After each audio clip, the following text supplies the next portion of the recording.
तो महागठबंधन अपनी पोजीशनिंग कर रहा है, भाई हमने चेहरा दे दिया, उनका चेहरा पता नहीं। तेजस्वी यादव की एक्सेप्टेंस कितने प्रतिशत है बिहार में? नहीं, देखिए तेजस्वी जी, जहां तेजस्वी की बात कर रही है गरिमा जी, तेजस्वी का एक्सेप्टेंस तो 32% में है। और मुकेश सहनी के जुड़ने से कुछ मल्लाह मत भी जुड़े हैं। लेकिन एक बात सही है कि बिहार विधानसभा चुनाव 2025 नीतीश कुमार के नाम है और नीतीश कुमार का काम बोल रहा है। नीतीश कुमार ने जो योजनाएं दी हैं और नीतीश कुमार का विकल्प 2025 का विधानसभा चुनाव तलाश नहीं पाया है। आप मुसलमान की बात कर ले, यादव की बात कर ले, उन महिलाओं की बात कर ले, देखिए वह भले लेकिन इनसिक्योरिटी तो थी ना जेडीयू में, भाई वो जो फ्रीबीज का विरोध करते थे नीतीश कुमार, मुफ्त बिजली नहीं देंगे, मुफ्त बिजली दे दी। चुनाव से ठीक पहले, एक हफ्ता पहले 10,000 रुपए देने की घोषणा अगर करनी पड़ी तो ये बेसिकली लूज ग्राउंड का इंडिकेटर हुआ कि नहीं हुआ?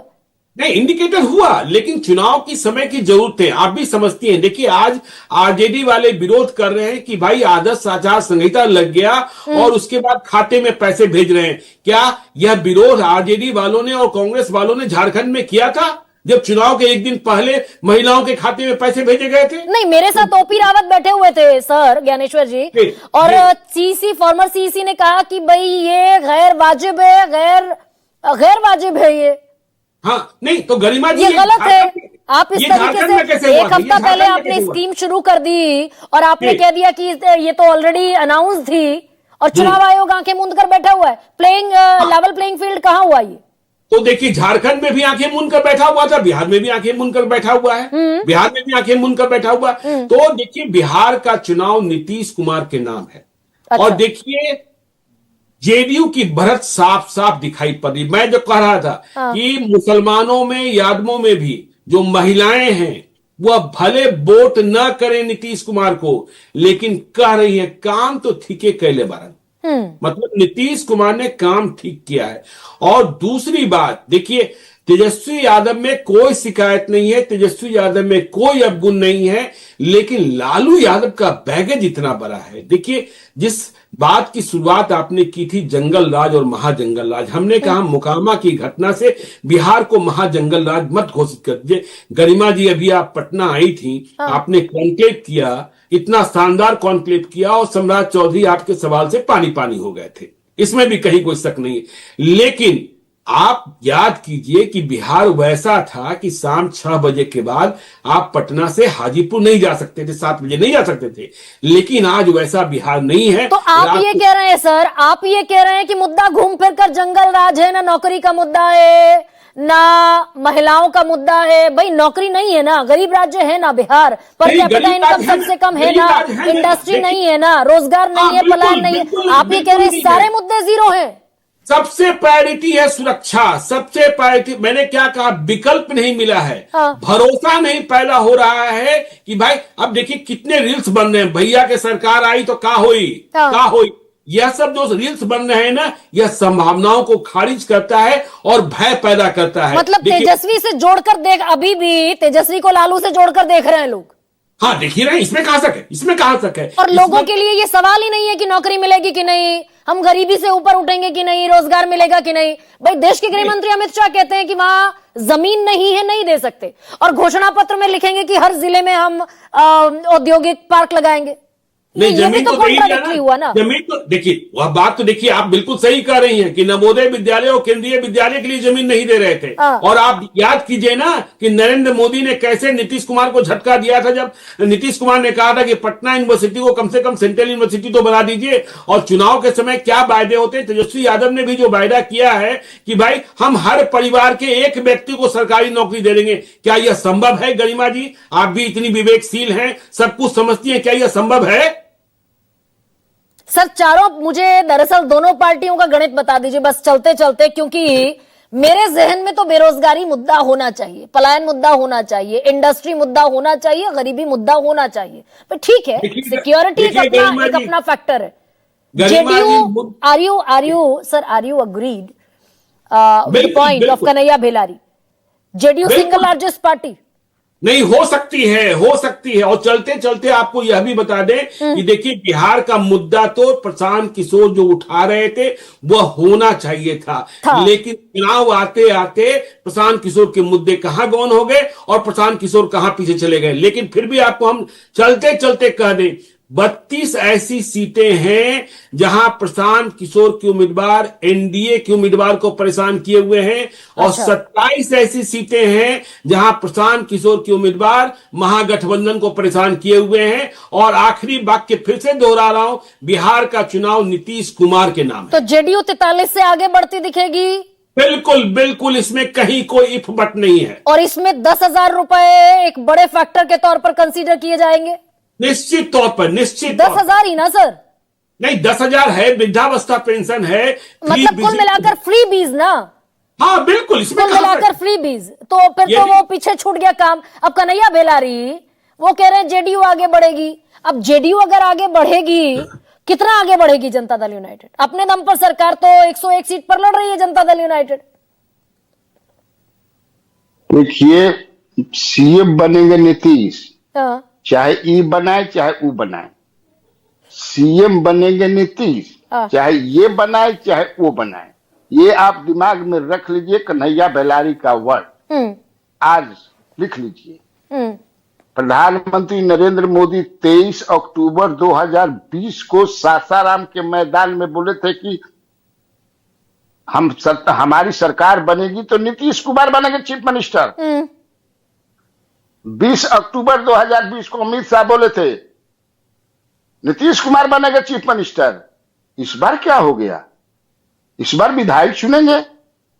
तेजस्वी यादव ने 2 बार माफी मांगा है कि अगर मेरे पिता से गलती हुई है, मेरे माता के राज में गलती हुई है, तो मैं तो दोषी हूं नहीं, मुझे माफ कीजिए। आज भी जितना सर्वे होता है, सबसे ज्यादा चीफ मिनिस्टरियल फेस एक्सेप्टेंस जो है तेजस्वी यादव का 41% है या 37% है, 38% जो भी है। तो सर ये फंसा हुआ चुनाव है या फिर ये डन एंड डस्टेड चुनाव है? एनडीए को मैंडेट मिलता हुआ दिख रहा है या इंडिया को तेजस्वी यादव के नाम पर, आरजेडी के नाम पर? दोनों बराबर बराबर की फाइट है। 11,000 वोटों का फासला था पिछली बार, इस बार फासला बढ़ेगा? फासला बढ़ेगा नहीं, हाँ। फासला घट भी सकता है, घट भी सकता है, क्योंकि हाँ। मैं कहा ना कि मैं भागते हुए आपके इस कार्यक्रम के लिए आया। तेजस्वी के लिए भी लोगों में है, नीतीश के लिए भी, बाकी किसी के लिए, चीफ मिनिस्टर के लिए नहीं है। तो आप ये कह रहे हैं कि 74 से बीजेपी घट जाएगी? 50 से नीचे आ जाएगी, 50 से नीचे देखिएगा बीजेपी।